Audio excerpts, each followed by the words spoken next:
This episode is sponsored by Wacom, Wacom.com. Should be rolling. All right. Hey, everybody. Welcome to another episode of Face the Truth, the number one podcast in Rogers Park, Chicago area. So I am so excited, so honored to have my guest on this week. You've known him from shows like Sullivan and Son, the Kims of Comedy. He's got like what's 4 or 5 specials or something like that. Amazing comedian. And recently he did a documentary, his first documentary called Always Amazing, featuring the amazing Jonathan, which is what we're really mainly going to talk about. An amazing documentary. And he's also currently, I think, in post on his actual first film, opening act, right? Is that correct? Yep. I think, right? Yeah. So anyways, I am super stoked to talk to this guy. So everyone, please welcome Mr. Steve Byrne.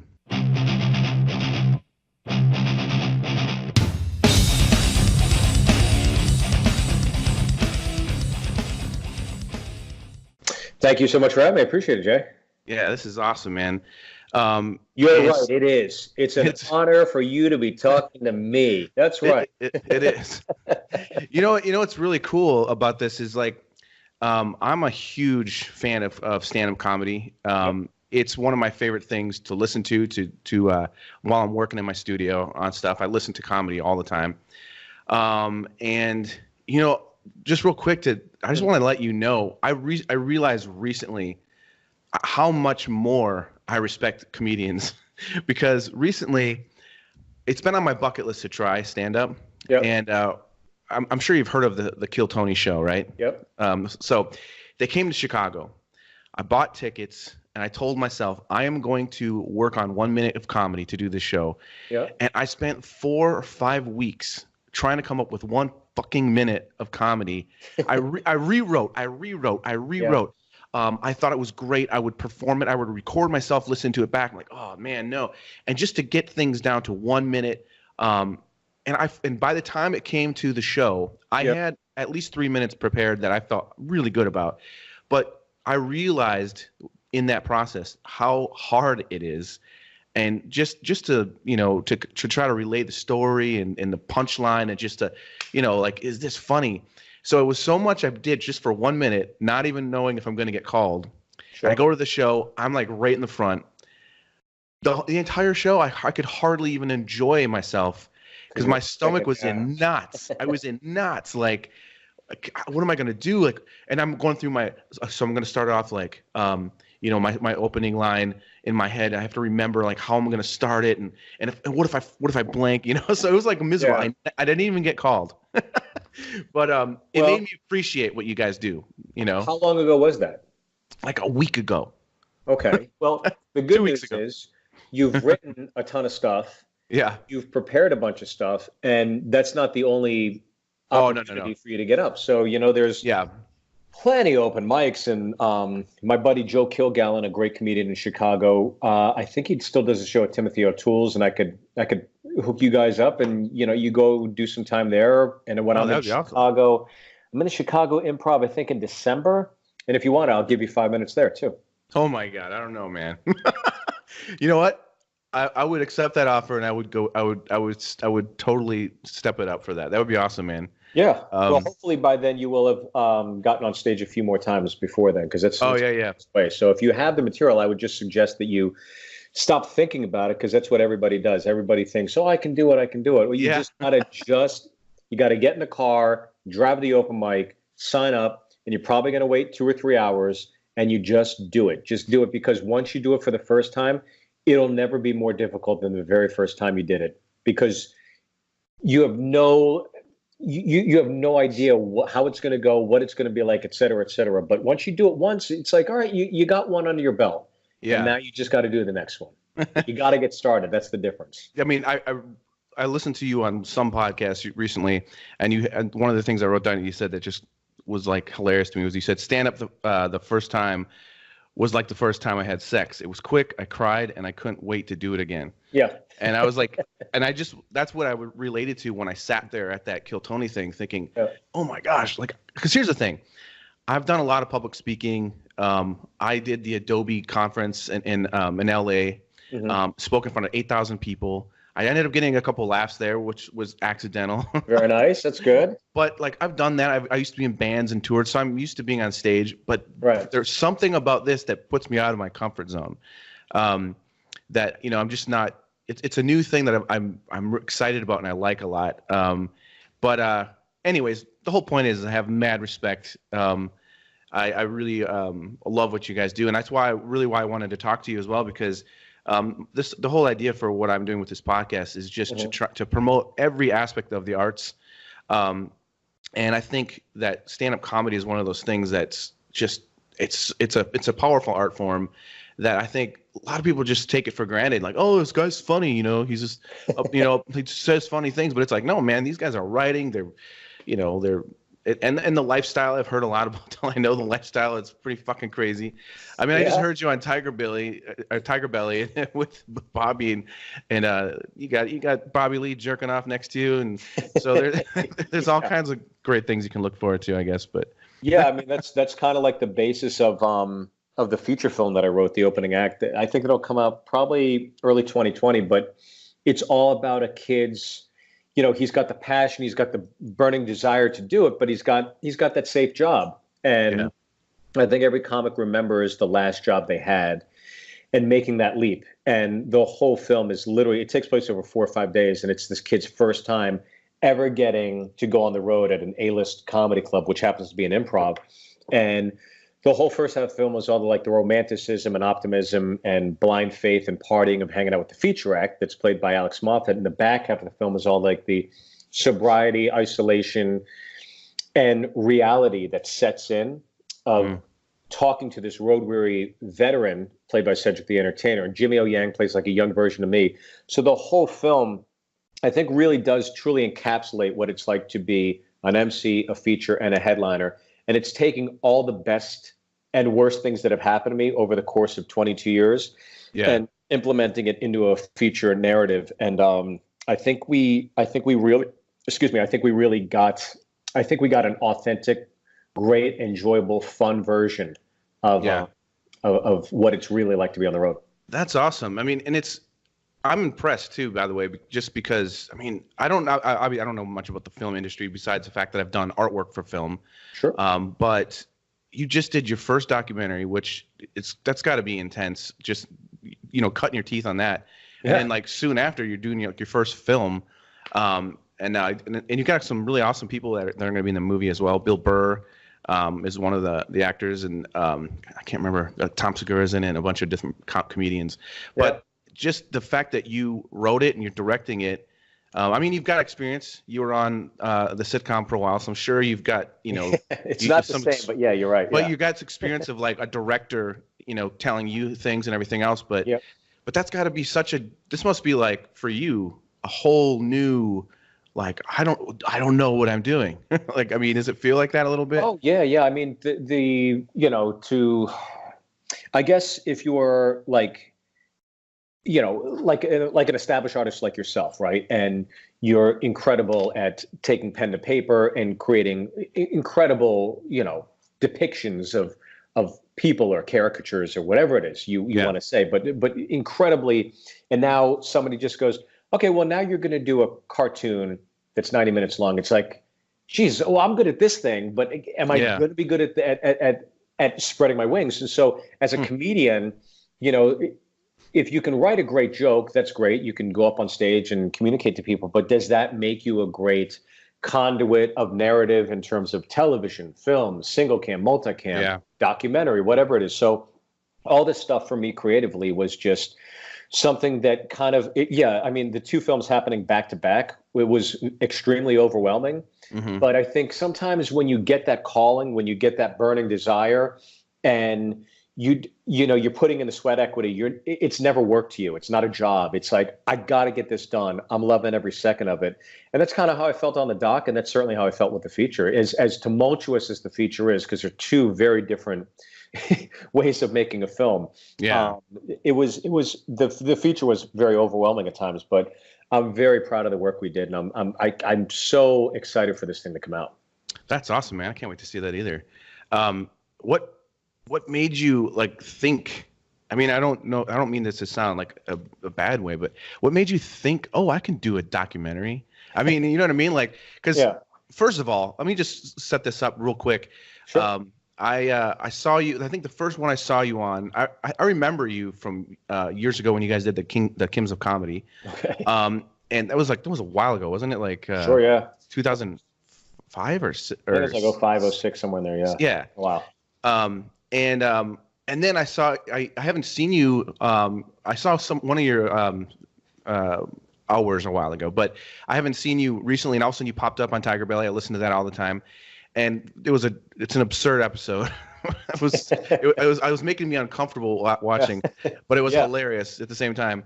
But you know, you talked a little bit about some of your process and everything, but like it's amazing to me. Because I never heard of the documentary. You start talking about it, so right away I watched it, and it was, I love watching documentaries, but this documentary was so touching for me, and what caught me so like right away was, first of all, it was hilarious, and the whole beginning just pulls you in. You're like, oh, this, and I remember The Amazing Jonathan, but just I faintly do because I haven't seen him for so many years. Sure. So I'm like, oh my gosh, I remember that guy.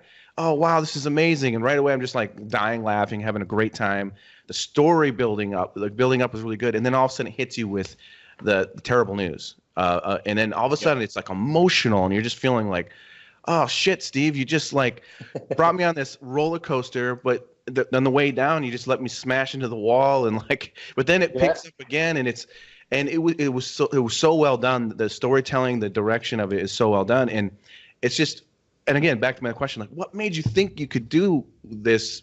You know, I mean, what inspired you, I guess, to just jump into it? Because it's amazing, man. You did it. Yeah, I think, you know, Jonathan was one of the first guys I ever featured for on the road. So I was just sitting there as a young comic out of New York City. I left the Comedy Cellar. I got on the road. I went to Raleigh, North Carolina. And the first week I opened for Brian Regan, and the second week I opened for Jonathan. And I love watching them both, but I really love Jonathan because I'm a sucker for magic. But what I loved about Jonathan's act is that the magic was rooted in failure. That was the comedy. And as I was watching him Thursday, Friday, 2 shows, Saturday 2 shows, and 1 show Sunday, I've been familiar enough with it where I was going, man, it's creative enough just to come up with a magic trick. But then to take a magic trick that fails, gets a laugh, and then succeeds, it's like he's taking the trick and going maybe 3 or 4 more beats. Yeah. To me, there was a lot more creativity to it, and again, the fact that it was rooted to fail and get a laugh and then succeed. I was like, man, what a creative guy. So every time I came out to LA or Vegas, I just keep in touch with Jonathan and Joel Osborne, who's in the film. And Joel and I became fast friends, and I consider him one of my best friends nowadays. But when Jonathan made the announcement he's going to make a return to stage, because as you referred to it, he was given a terminal diagnosis of cardiomyopathy. You have a year to live. It's a degradation of your heart. And he basically outlived the doctor's expectations at the time that we did the film by 3 years. And he said, you know, I'm tired of waiting to die. I'm going to see if I can still do this. So he went ahead and announced these return to stage shows. And as a fan and as a friend, I'm sitting there going, I love docs. Obviously, I love stand-up. I'd love to see a doc about this. And I couldn't go to bed at night. I just kept thinking about the story, and I was picturing how I could lay it all out. And I just called him up. I said, Jonathan, can I do a documentary about your return to stage? And he said, absolutely. Because at the time I was writing the opening act. So I knew story beats, I knew narrative in terms of like a feature film. Yeah. And I knew Jonathan's story so well, but I definitely knew Joel and Jonathan's story very well because of hanging out with Joel and just becoming so tight with him. So for me, the real reason why I wanted to do it is that Jonathan's illness and return to stage was like the invitation to come into this, the film. But for me, the heart and soul is really about Jonathan and Joel, two people on paper that should never be in each other's lives, but for some reason or another, it works. And it's just this fraternal bond that I thought, it's almost like Rick and Morty, where it's like, these guys are so polar opposites, but they're best friends, and they make each other, they make it work, and they're were symbiotic in ways that Joel became a comic because of his experience with Jonathan, and Jonathan is still alive to this day, probably because of Joel. Yeah, that is amazing. It's crazy. I mean, I love too, just like the story in general of how this kid was just obsessed with this comedian, and he was just like, oh, this kid's like a creep, and it's funny. I gotta admit, when I was watching the documentary, and there's that one scene where he's like, Joel says, I'd go back to his dressing room, and there's like a slight pause, and we would talk and stuff, and I go, oh, is this going some Neverland shit? What's going on here? That's like, and then thankfully it switched around there. But yeah, that's what a lot of the comments are saying on YouTube, because we were one of the decisions was, do we enable, because we put it up on YouTube for free, so you go to Always Amazing, you can watch it for free, but we were debating whether to put the comment section on, and I was like, look, let's live and die by the sword, because I knew that was a stickler with terms of like selling the film. It's like, so it's about this guy and he meets a 12-year-old boy. It's like, it's not that. Trust me, it's got a happy ending. It's a good ending. Yeah, you can't even say happy ending, because you can't say happy ending. It's like, it's got a good ending. It's not what you think. Yeah, once you start going down that road. Yeah. I mean, you can't even fucking post a picture about space today without there being like a million posts about the Earth being flat, and you guys are liars, and so I mean, but I mean, it's amazing though. How long did you guys work on, or did you work on this documentary? I mean, it seems like a ton of work. The documentary is a lot of work, because I think I, having never had done one before, was just thinking, oh, okay, I'll do a few interviews and stuff, and you get some old footage of him performing. What you don't realize is that even when Jonathan and Joel are talking about that Vicks Vapor Rub commercial, right? Yeah. And the guy throws it at Jonathan, hits him in the head. It's like, it's one thing to like, okay, they can talk about that commercial, but how great would it be if we could see that commercial? And Jonathan, if you can imagine, is not an organized person. So you got to go to Vegas, you got to go to his VHS collection, and you got to go through all of it. And you got to watch everything. And then when you finally find that like Vicks commercial that is on an untitled VHS tape, it's literally like you won the lottery. And so going through and getting all that archival footage was the most arduous process of it. And not only that, but like getting it converted, like all the Ruckus stuff. He had that show with Merv Griffin and the Ruckus stuff. So we had to get these old like DV tapes and convert them. Even the Halloween party, I talked about that on Corolla. Jonathan was notorious for throwing these Halloween parties. And so everybody in Vegas was like, you got to go to this party. It's so shocking. And Jonathan's role in these Halloween parties was to shock you. It's like you walk in and like there's a clown banging like a donkey or something, and it just like nonstop. So he had all these kind of like circus freak carny people there. And he said the one thing he could never hire a stripper in Vegas to do was for her to dress up as a nun and bang a donkey. so he's like, I could never get it done. But you had all these people like these strippers were blowing darts at their assholes and like blowing balloons, and people would be hanging from their skin and stuff, and just like weird shit. So he had it on videotape. So I go get the videotapes, right? You got to get it converted. So you go to the conversion house, and it's just like, okay, so I'm just warning you, we're doing a documentary. I swear to God, this is for a film. You're going to see some crazy shit on this. And then you go pick it up on Monday, and the guy just like looks at you and hands you a DVD. He's like, I've been doing this shit for 25 years. I've never seen anything close to that. It was like, okay, well, don't call the cops. I swear it's for a film. Oh my gosh. And it sucks because that was like one of the things when you're first starting to do the film, you're learning about all these like little great jokes or great pieces. You think, oh my God, that's definitely going in the film. It's going to be so funny. And as you go along, the term is you got to kill your baby sometimes when you're making a film, and things end up on the chopping room floor. And that was definitely one of those. It was kind of heartbreaking, like a Steven Seagal story he told. All those things were really, really funny, but they just felt like speed bumps in terms of keeping the story going. Yeah, I heard you talking about that with, I think, Santino, about how you had so many great parts just for your movie that you're working on with Byrne, and he had some amazing lines that he had to cut out because it just stopped the flow of the movie. That's not only amazing. That, but it does like a disservice to his character because he's the boss at a shitty job that Jimmy has. And if he's too funny, then you like him. And it's not necessarily a threat for you to be like, well, what if I lose my job? It's like you want to feel like he needs that job. So it was a tough call to make, but it was like, I can't believe I got to be in a position where I got to make Bill Burr not as funny as he actually is. Yeah, that's a very strange position to be in. Yeah, but it's interesting though. I mean, it's like there's like when I used to do punk rock bands and stuff like that, and even though it was just punk rock, we would write tons of songs, and there would be songs that were just great that we loved playing, and we got the greatest response live. But for some reason, it just didn't feel like it belonged on that album. Yeah. And so you have to like, it's like, oh, and then maybe a couple years later it ends up on something else. But that's part of the process of creating art in general, where you have to like edit out certain things that yeah, but it's amazing because sometimes that song that you do, or a joke or a scene or whatever it is, that's great for that time, and that leads you to the next thing. Yeah. Sometimes that next thing is just as good, if not better, and has a place or home for that thing. So it is weird because I've had jokes that I've written in the past that I could never make it work, and then I'll go through my notebooks and like a few years later, I'm like, I should take another run at that, and then all of a sudden it does work, and it does kind of fit the tone of this new hour. So it is weird.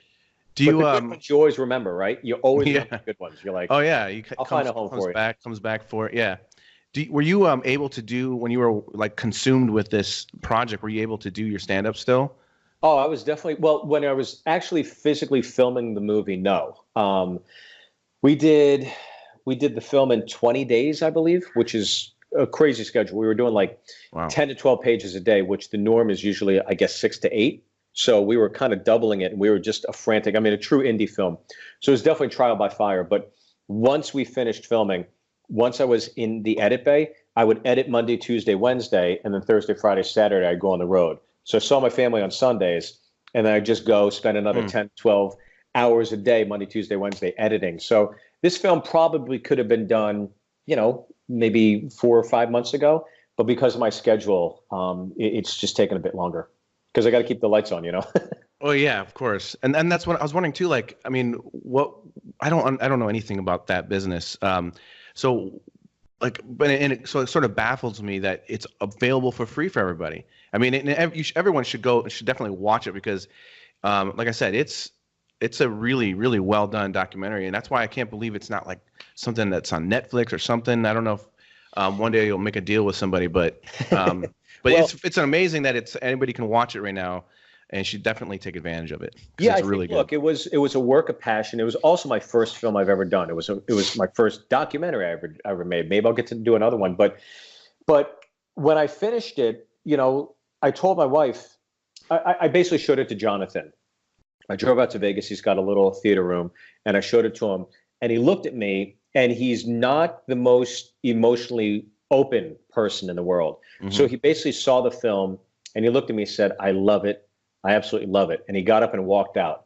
And I knew he was collecting himself because he just saw literally his life flash in front of his very eyes. All of his greatest hits, everything, that last montage in the film, I think, is what got to him. And I told my wife, I said, I don't care if I ever make a dime from this film. That meant everything to me because you're a custodian and you're bestowed the honor and privilege of telling somebody's life story. And not only that, but like Joel Osborne's as well, of how he got into it. So for me, it was like I was rewarded by that response from Jonathan. And when I was trying to find a home for it, I had gotten a few offers from deals where it's like, you'll get some of your money back, but it's going to be on this platform. It's a little, you have to do a lot of promotion and stuff. I was just like, I want as many people to see this as possible. And what does everybody have access to? YouTube. So in talking to Bill Burr and Al Magical at All Things Comedy, we just partnered up and said, let's see what happens. It's an experiment, and we had no idea what would happen with the film. We thought, and I probably shouldn't be saying this because those guys might be a little upset, but we thought if we got 100,000 views in 4 weeks, we would be like really happy with that. So I thought, okay, well, I guess that's the benchmark because I have no idea what makes, in terms of like putting a feature film on YouTube. Mm-hmm. And we put it up, and within a week, we hit 100,000 views. And it's been 2.5, almost 3 weeks now. It's 300,000 right now. So Yeah, we're that's just amazing. kind of blown away at the response and how positive the comments are. And like you see 12,000 likes and 100 dislikes. It's like that's a crazy ratio, especially for YouTube, because it's a dumpster fire in that comment section, as you know. But yeah, I think look, I'm glad we rolled the dice. I'm glad we did it in an unconventional way, but I think it's all paid off for us. Yeah, it's really good. I mean, and that's the thing that's really awesome. It must feel really good for you personally, just because, I mean, I get I would be feeling like, man, I think it's good, but you know what I mean? Like there's times when you work on stuff and then you show, like, for example, when I was working on my stand-up stuff, my ideas, my wife, she was going to come to the show. She's like, let me hear what you got. I'm like, oh, I don't know. Like just to do it in front of my wife was a little nerve wracking at first, but I'm like, you know what, whatever, fuck it, I'll do it. And I would do it. And she, the first time, the thing I thought was so funny, she didn't laugh at all. Yep. And she's like, maybe like switch around this one part, and I'm like, oh, she. So then I go back and I'm like, it wasn't fun. You know what I mean? And then like, but to do a whole documentary and be like, is this good?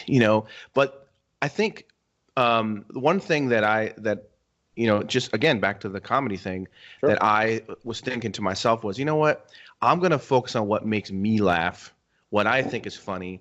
And if I can relate it enough, maybe other people will think it's funny, And is it kind of like that when you were making the documentary? Like, if I think this is working and this is the story that moves me and how I mean, were there a lot of cooks in the kitchen, or was it just mostly you? No, it was just kind of me in my garage with Jason Dallas, who produced it along with me, and then Melissa Verdugo helped out a bunch. But it was Jason and I in my garage, and then Brian Getz took our edit and really like finessed it and made it like really pop narratively. He was great editor. But yeah, I mean, we took the story beats, but we also did a lot of test screenings too. There's a lot of similarities in the filmmaking process as it is with stand-up, because, stand-up's trial by error. You have no idea what's going to work on any given night. And there's people in that audience that have never written a joke in their life, but for some reason or other, they know it works. And it's the same thing with these test screenings with the documentary, with the feature film. We've had probably 20 test screenings with the feature, and I had maybe 12 to 15 with the documentary. And again, you're just showing it to people that have never made a documentary, never wrote a film, never, made a movie. But for some reason or another, I guess it's embedded in our DNA when something narratively, story-wise, works or does not. People sniff it out. I don't know how they know, but they just do. They'll tell you when something's not working. And it's been a really amazing process to see the correlations and similarities between stand-up and the filmmaking process in terms of testing it out and people telling you what they think. Yeah. I mean, that's interesting too, because I mean, I'm sure as a comedian, I'm sure you've experienced, I mean, everyone bombs, but I'm sure you've experienced just nailing it at some show and you feel so awesome about yourself, and then you go somewhere the next day and it's just nothing, Has that ever happened? Fuck yeah. What does that do to you with your, does it make you like reevaluate your whole life? Like what am I doing? I think the more you do it as the years go on, those instances become fewer, but they definitely still happen. I've had shows where, I think it was a few months ago, where I was on stage performing and I was 15, 20 minutes in. I'm like, I am not connecting with these people. This is bad. And I felt like the feature act before me, I was like, it was almost like they must have heard this shit 20 minutes ago, because am I doing the same joke somebody else just did? That's what it felt like. They're like, we heard this. Like it just felt like that to me. And it was just so bad and uncomfortable. But I think when you've done this for so long, you have different tools. You go to crowd work. You have this bit with crowd work. You have a few aces up your sleeve in terms of closing bits, and you try to win them back over with an old joke that kills, whatever. So there's all these things that you can do to survive, I guess, for the night. But I think especially when you're working on a brand new hour, that's when those nights really come into play, where you just, because I always start from scratch. I've been working on this new hour for the last 2.5 years. And I think I'm going to film it in sometime in 2020. So once I put like that to bed, I just put it to bed, and then I start all over. Yeah. And that's a brutal process. Yeah, that's got to be strange. Just like getting rid of it, starting all over. You spent 2 years working on it. Yeah. Man, Yeah, that's crazy. Does it? I mean, after you do that, are you? Because I know you go. Are you in LA? Yep. So you start hitting like the Comedy Store and Laugh Factory, those kind of places, and just start like hitting like just new material, like, just trying out like 10, 15 minutes or just less than that, or? Yeah, I mean, the Comedy Store for me, because I tour so much, as a touring comic, I pretty much do like 45 weeks a year. So I'm just constantly on the road. And the Comedy Store, when I go there, that's when I blow off steam. That's when I just kind of like keep the wheels greased. I go to the gym, basically, you just kind of work out. And I just do crowd work at the store. I have a lot of fun doing crowd work. And that's where, when I'm on the road, that's when I really focus on the material, because there you're structuring it all within the format of an hour. At the Comedy Store, I get 15 minutes. So if I'm working on a new bit, I might try it out. But for the most part, I'm at the store at the Improv. I definitely like to just kind of goof off and just have a great time, because the crowd work and improv for me is always so fun. But as a comic, you can never get rewarded doing crowd work. There's no late night sets of crowd work. There's no hour specials of crowd work. People don't give a shit. They just want to hear the material, even as much fun as it is. So I usually spend 10 or 15 minutes of my road act doing crowd work, and then I finesse them into the material. Oh, that's interesting. Okay, that's awesome. That's just I think that's what I love to hear. Like, just like that process is so interesting to me. So we're at 30 minutes, and you don't want to go too much more than an hour. So there's a few things we can. Well, before we get into this, I want to just. So today I listened to the brand new episode of Tiger Belly with Joe Coy was on it. I don't know if you knew that he was on there, but you got brought up again, and it was really funny because it turns out that they both want to fuck you. Okay. They did that murder, marry, kill thing. Okay. And it was I don't know how it got brought up, but it was you, and it was Joe Coy, and it was Dr. Ken. Like, okay. And Bobby wants to fuck you, and Joe Coy wants to fuck you. Okay. Well. And they both want to either kill Bobby or Ken. So it was really I just thought it was so funny because today I'm like working on my work and thinking about what I want to talk to you about, and then this comes on, and it's just like, oh, this is appropriate. Okay. Well, that's so evidently they have some certain feelings for you, and it's a lot of love. Well, that's nice to know that I'd be a bottom for Bobby and Joe, I guess. Yeah. Well, you should listen to Bobby's description, because of course him. He gets into details, Yes, he does. Yes, he does. Yeah. But so there's a few things I want to do before you have to go. So sure. The first thing I'm gonna do here is the serious questions with Jason Seiler. Here we go. And my serious question for you is this. I know that you're friends with Vince Vaughn. Yes. And I have a strange connection with Vince Vaughn. Okay. When I was in art school, I was hired by Vince to create the logo for The Breakup. Wow. It's the Three Brothers logo. It's on their shirts. It's on their buses. In the mechanic shop. And I was in art school, and I was already working as a professional at the time. But this was a really cool thing for me because I'm a huge fan of Vince Vaughn, and I'm like, I can't fucking believe this. And he contacted me through email, through my art website. And at first I thought it was fake. I was like, this is what? And so I did it. Now, as an artist, I have a lot of pride in my, I feel, and I felt sort of like embarrassed of the artwork, because it was like very cheesy. He wanted like really cheesy, like mechanic logo, like something you'd see it like a mechanic shop that can't hire a real artist, so they get this stupid stuff. But that's what he wanted, because it made it more authentic for the film. So I know I can see the logo in my head right now. Yeah. And so I felt embarrassed. I wanted Vince Vaughn, the Vince Vaughn, to know what I was capable of, because I wanted to impress him. Like, I can do better than that. So I asked one of my instructors if I could do a painting, because Vince Vaughn invited me to come on set at one point. Oh, that's nice. And it was really cool. I got to go to the mechanic set, and he was there, and Vincent D'Onofrio was there. And Vince was really nice. He said, he's like, hey, buddy, nice job, and all this stuff. And he's like, you want to see how this works? And so I got to watch them do a scene. I was like, oh, this is crazy cool. Yeah. Went back, and they were going to be filming for like, I think a week or two more or something like that. And so I asked my teacher, could I do like a painting as in part of my assignment and present it to Vince Vaughn? Because I wanted to show him what I can really do, right? Yeah. So I do this acrylic painting. It was the scene from Swingers with him and Jon Favreau going, double down, baby, double down. Yeah. And I caricatured it, and I painted it like super realistic in acrylics. It's about like that big, not a huge painting. But so then I got the okay from his people. Yeah, come down. It was only a few blocks from my art school, downtown Chicago.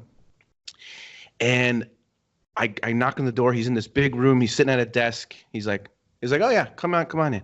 And he's like looking down at papers. And so I'm standing there for a couple minutes, not a couple minutes, maybe 30. It felt like a lifetime, And I'm like holding my painting, like, And he's like, what can I do? What can I help you with, buddy? And I go, I'm the guy that paint. And he's like, yeah, I know. And I go, okay.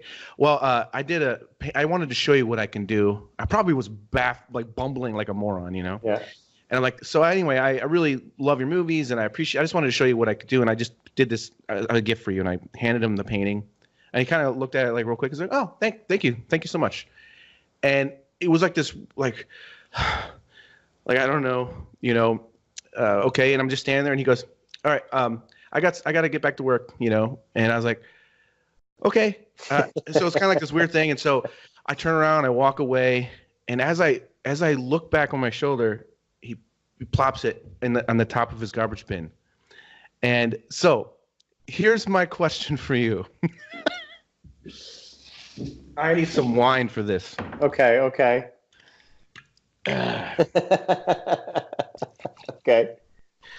So here's my question for you. Sure. Will you ask him why he did that? Well, I guarantee you this. I will guarantee you this. He was not throwing it out.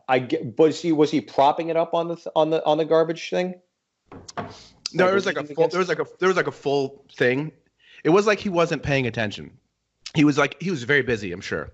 He just kind of was like maybe he just set it there, but when I looked away, I was like, oh. and then I walked back to art school, and everyone's like, was it cool? Did you get to give it to him? And I was like, he threw it in the garbage. I'm guaranteeing you he didn't throw it away. I'm sure he was setting it on there. But it's so funny because when you're telling me when you walk in and he's being, politely dismissive, right? Is that a good way to put it? Yeah. I could tell he was really busy, but I was intimidated because it's Vince Vaughn, and I was 25, 26 years old, I'm like, but when he gets in work mode, it's very difficult to talk to him. And I think he is just so like laser focused on what he needs to do that there's just no distractions. Yeah. So when you're describing that, I know exactly how that feels because I've had that quite often too. But everybody just has a different way of working, and that's just the way. I just need closure, Steve. I just, like. But I will guarantee you, he is. I got to tell you, like, I've come across a lot of different people over the course of my lifetime. He's obviously one of my best friends, for sure. And if you took the time to create something, the last thing he would do is take it and just chuck it in the garbage on your way out. I'm sure he was probably setting it there. On Christmas, on birthdays, I get a gift. I'm like, oh my God, this is like the best gift I could thought of. It's so creative. He's going to love this. And I give it to him. And then he just takes it. He just like, he'll put it by the fridge. He's like, all right, let's go out. And I'm like, but don't you want to? He's like, no, I'll get to it later. And then like 2 weeks later, he'll send me like a nice text message. Hey, thanks so much for that gift or whatever. So he just has a different way of operating, but I know that he's very mindful of those things. So I would not take it. So maybe it's duct taped above his bed and his ceiling, and he just looks at it every night when he goes to sleep. That's his vision board. Exactly. Yeah. But anyways, that was Serious Questions with Jason Seiler. Okay. So I have and to be honest, it's fine. It's been a minute since that happened, and but it was something that was like for years I was like, every time I'd see him in a movie, I'd be like, just like wondering like, what? Why I don't understand? Like, did he not like it? You know, like, you know, I know he's good friends with Jon Favreau. It looks like him.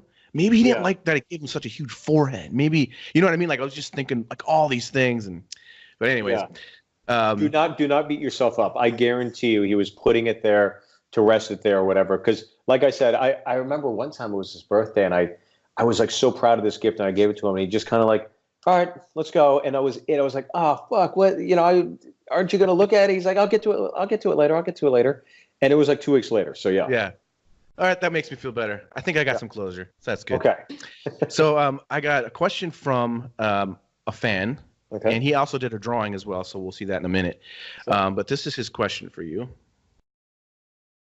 I was listening to your Birdcast episode while drawing your portrait, and I realized you sound a lot like Ryan Seacrest. Has this been brought to your attention before, or am I the only one? I've heard many things like you sound like today. I had a meeting and somebody told me I sound like the Dodgers announcer. I sound like XYZ. I sound like Seth MacFarlane. I look like Seth MacFarlane.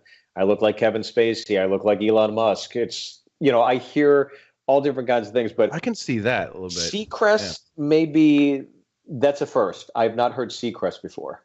Well, first of all, I gotta say his voice. This is Ryan Biddle, by the way. He kind of sounds like he reminds like a little like a. If an Amber Alert had a voice, yeah, I was just gonna say or it's like that voice from Pulp Fiction and the radio voice where it's like now on whatever, and he had like creepy serial killer music going on. Yeah. But yeah, I always think when I hear your voice, you have a really good like radio sounding voice. So maybe that's what he's, it's very clean, crisp, very, I don't know, maybe that's what he thinks. I don't know. I can't really think of what Ryan Seacrest's voice sounds like. So I know I've never said Seacrest out until now, so maybe I could double Seacrest out. Yeah, there you go. So this is crazy. I got this strange call, or this one came in earlier today. This is a special one for you. I can't believe this, actually. So, Steve, why did you make the amazing Jonathan? I mean, is he really amazing? I mean, really? Okay. You know who's really amazing? Me. I'm amazing. Okay. Trump. Trump is amazing. Just as Melania. Okay. I pay her to tell me that every day. Okay. Next. You will make the amazing Trump, and believe me, it will be big league, huge. Okay. So that sounds almost like an Asian Trump. Okay. Yeah, that was a surprise. And then there was one more right after. So you're telling me that really wasn't Donald Trump? I don't know who it was. It's really it's. I don't know. It's just like him if he was Chinese. That's who it was. China. Boring. And here's the last one that came in for you. Steve, I don't have a question. I just want to publicly say that 1%, 2%, no, 100% of the people of this great nation should watch The Amazing Jonathan. It's tremendous. I loved every minute and every percent of this movie, all while drinking 2% milk and getting a 250-second hand job from the missus. Thank you, Steve Byrne. That sounds like someone's drowning Bernie Sanders. Like he's gasping for air. Yeah. Yeah, I never know. I mean, this is, like I said, this is the number one podcast in Rogers Park, Chicago, so I get lots of weird things that come in. As you know, there's a lot of fans that submitted artwork and stuff, and so what I'm going to do is I'm going to share the screen, and then just let me know if you see it. Okay. And if not, we're going to freak out. It should work. So tell me if you see this. Oh wow! Holy shit, that's pretty cool. Okay, good. Really wild. Wow. Who did that? So this one is by Terry Beveridge, and this is, I believe, like a ballpoint pen or a marker sketch, something like that. Holy cow, that is amazing! I am so jealous because I've always wanted to be able to do something like this, but my God, look at the shading and Good God, that's really, really cool. Holy smokes. I love that. Can you email that to me? I'm going to email all of them to you. That is so sick. And afterwards, here's part of the thing about the podcast is everyone. That looks like me if I was 100% Asian. I think that's what it would look like. If I was 100% Korean, that's what I look like. That is fucking sick. Afterwards, I'll email them to you, and you can look at them. And then if you pick the one that you like the most, and they're going to win a free Wacom Cintiq. And a Wacom Cintiq is basically a digital LCD screen that you draw and paint on. So a lot of digital artists are using that. So they're one of my sponsors. So every episode wins one of those. So it's kind of cool. That's really cool. I love that a lot. That's badass. I dig that. Oh, wow. This is by Natalie Murry. Wow. And cool note about her, she actually works for the police department, and her job is to look at messed up, fucked up dead bodies and try to figure out what they looked like. So she's kind of imagining what your dead part looks like, I guess. My innards look like. Wow. And I have a mohawk, which is kind of cool, but I guess that's my corpse. Yeah. You're like halfway there or something. Yeah. But if I look at the 1/2 though, it's fucking rocking. That's cool too. I like that a lot. And then I look on the other side, I guess that's me. Yeah, don't show it to your kids. Yeah, I will not show that to my kids, but it's fucking cool. I dig that. Yeah, it's awesome. This next one is by Reza Jozani. That is cool. These are all really amazing. Just they're all so personalized per each person. I look a little bit like Rocky Dennis in Mask. I kind of got a wide old head. If I was an Asian ginger, I'd look more like a Rocky Dennis. But this guy, I'd buy real estate from this guy. I'd buy a new car from this guy. He looks like a good salesman. Got strong features. Yeah, strong facial features and very trusting face. Probably top sales manager, like a Subaru lot or something. That's what this guy looks like. Yeah, he looks cool. And this one is by Asmadi Abdullah. Oh, that's fucking wild. What did Asmalia use? Asmadi. I think this is some kind of a digital painting. Oh, that's cool. Maybe on an iPad or who knows. He has submitted to a lot of the podcasts, and every single time it's a completely different style. So it's interesting. Wow, very, very talented. It looks great. I definitely look like I'm 60 in this one. So I know what I look like when I'm going to be holding a cane. I'm going to be asking somebody to change my diaper. But there's definitely, it really is. I mean, all those facial features are pretty that's really cool. I dig that. That is funny. I mean, yeah, you definitely do look. I look a little weathered. Yeah, made the hair a little bit gray and add a little bit more wrinkles. Just go like that and see that's fucking cool, man. I dig that. So this one is by Akos Molnar. That's awesome.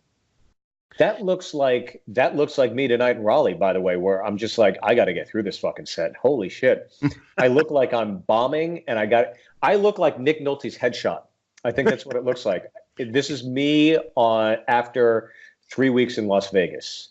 I think that's what it looks like. I look strung out, but it is fucking cool. Look at that. And I guess it's just like all circular. Yeah, it's interesting. They did a lot of just scribbles and stuff. That's fucking cool. Yeah. Wow. I love that. Yeah, and each week I do this, I get different artists that have all from all over the world, so I have no idea. Every week there's fresh things. Sometimes people submit every week, so it's pretty cool to see. This one, I like this one. This is Regina Vetter. Thank you. It's funny that you've got the beer, but the style of it makes it seem like the viewer has had way more beer. Yeah, I guess this is what beer goggles look like. This is what the girls see at 2 a.m. They're like, I guess I'll bang this guy. Yeah. But wow, that is fucking cool. Just so so exaggerated, but really wild. And it's like amazing in all these wonderful sketches, paintings, drawings. It's like, it's so weird to look at yourself under a different prism like this. Yeah. But all of them have really nailed like half Asian. You know, I know that's what I am, but you can still see like the subtle nuances of it's like, this guy looks Asian, but he's not. And it's really, really cool. And I got better hair in all of these. My hair is fucking cool in all these. I love it. Yeah. Well, you got cool hair, man. Yeah, that's fucking rocking. I love this. This is cool. Oh, that's cool. That's so sick. This is by Lars Erik Robinson. Thank you, Lars. That is cool. Yeah, that was actually backstage. I taped my 4th hour special in Chicago, and it was Lincoln Hall. And backstage at Lincoln Hall, they had this cool like kind of thing where everybody signed their names, and that's when I stood in front of that thing for that headshot. That was that promo thing. But that's so awesome to see that. That's cool. That's awesome. Lincoln Hall is a cool place. Awesome. I look like a 14-year-old, 40-year-old, if that makes sense. You know, I look like a young. On that side, I look good for like 14. I look good for 14. That's fucking cool, man. All the way down to the pink little. Oh yeah, a little napkin or. Yeah, that's great. Handkerchief. Yeah. This one's like, hey. Hello. This is by cool too. I like this one. This one's by Shove Mink. Shove Mink. First off, that could be the greatest name that's not in porn. Shove Mink. That's true. Yeah. This looks cool. This looks like if I was like a creepy gym teacher. Yeah. Because I look very athletic in this. Yeah. But there's some strong facial features, and somebody should be feeding me carrots because I have horse teeth in this as well. Yeah. But, time for a shower, boys. But it's pretty fucking cool. I like that one. I like this one a lot. This is by Laurent Grossat. Fuck, that's cool. There's a lot of nice structure in this one that I like the design of like how the mouth from the side comes from the cheeks. It's really nice. Can I tell you, I mean, I know we still have whatever, I don't know how many I've seen. I'm feeling less and less talented as we go down the line because your listeners are incredibly gifted. This is fucking really cool. Holy shit. I mean, just everybody's different personality, I'm sure, bleeds into it, but the exaggeration and everything in this, and I think I know the picture that this is from. So that's fucking cool. I really dig that one. Holy shit. That's killer. Yeah, I really like the way the expression in the eyes too. It's pretty funny. Yeah, it's nice. It's awesome. This one's by. You almost look like Kim Jong here. Yeah, you're the leader of North Korea. If you give him that, if you just put that dopey haircut on top of your head, you know. Yeah, I look very wholesome in this. This is the kid you want. Like, if you're a mom, you want your daughter to marry this guy. But little do you know that this guy will end up on Dateline because he's going to smother your daughter with a pillow. That's what this guy is. He's too sweet looking. Yeah. But this is fucking cool too. I like that. Yeah, this is by Wanderly Fernandez, by the way. Wanderly Fernandez. What are with these names? I got to sue my parents. These are kick-ass names. Yeah. Shove Mink or whatever. Mink and Wanderly? Yeah. Great name. Yeah. This is by Marc Schmid. That's fucking so cool. Holy shit. Wow. I mean, I look unfuckable in this picture. Who would ever fuck this guy? But that is really cool. I like the difference between the color and the face and then the black and white, everything else, which is really cool contrast. But I love like the swirl. That looks like the who's that artist that does all the famous painting of the Broadway theater actors? That's Hirschfeld. That kind of looks like a Hirschfeld, doesn't it? Yeah. Completely off. I can see that a little bit in the hands there. Yeah, with the hands especially. Yeah. That's fucking cool. I dig that one. Wow. Another fun one. This is by Ryan Biddle. He's the guy that left the voice message. Wow, Ryan, holy shit, that is really cool. I love like how you could just, I mean, these subtle variations, like to not color in that other sleeve, but just give a touch of white for the undershirt. Yeah. Just really accentuates that. That hand looks so realistic. It's fucking cool. That is really badass looking. I really dig this one.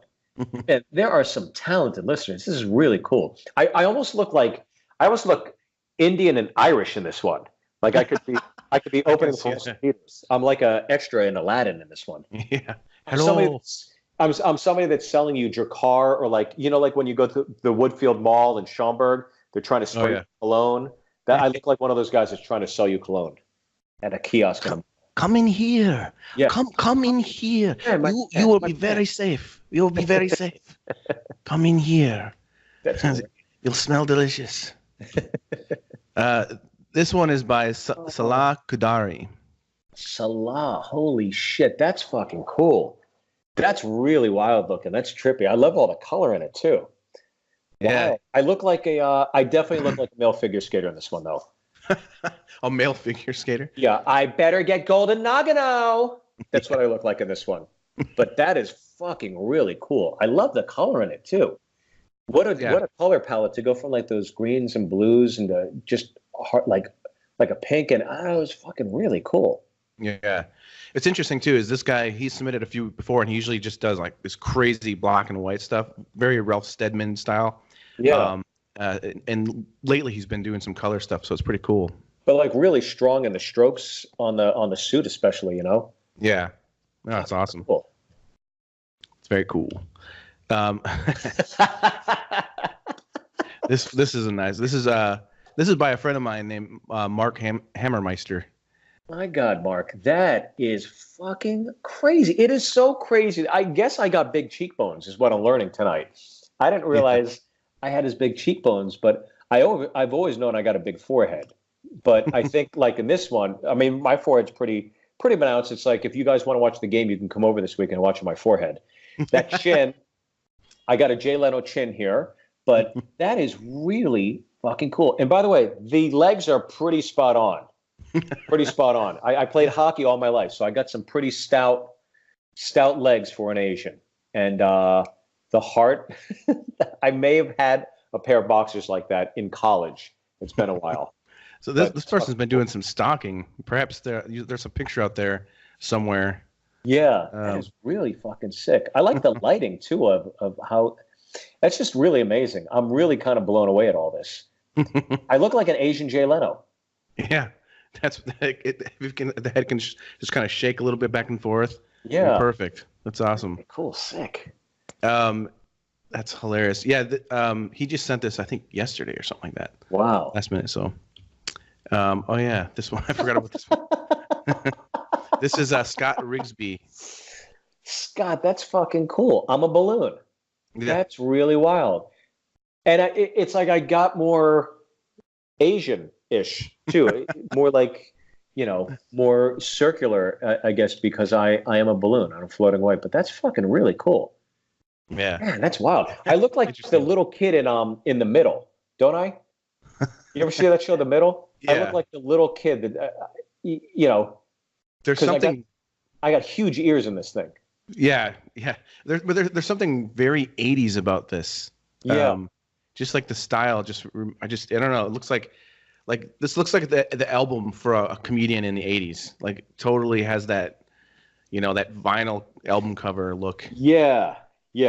Steve Byrne, live from the Carnegie Hall. Get off my lawn. Yeah. Like that's what it would be, like some 80s. How long do these people take to do these things? Do you think some of these are like just bang it out in 10 minutes and then somebody else has spent a few hours? Like what's the average time people are spending on these things? I don't know, actually, to be honest. I mean, some people, there's some people that have sent in like ridiculous paintings that are like super photorealistic, and then there's people that do like real loose. I give them a week usually to do it. So wow. Can you let any of these people know they're also talented, that if I'm ever in their town or whatever, to just write me on Twitter and I'll get them free tickets to any show. Oh man, that's awesome. Yeah, absolutely. Because I'm blown away at all these. These are fucking sick. Yeah, that's cool, man. The last one's the one that I did. So that's the last one. Fucking love this one, by the way. I mean, I absolutely fucking love that. When I first saw this, I was completely blown away. Because there's just so much attention to detail that you even got like right there where that little shadow is, that little kind of like peak of valley, like that's actually in my thing. And the tie was perfectly done. But man, that was always kind of like one of those pictures when I fucking hate taking these promo pictures and headshots and stuff. And Dan Dion, who's photographed everybody, took that picture of me, and I thought, That's really kind of cool. Have a little attitude in there and stuff, and then to see it immortalized in a completely different way, where I still look fucking. I think it's fucking cool, man. I'm really, really blown away. So thank you so much for taking the time to draw. Yeah, no problem. That it's wild.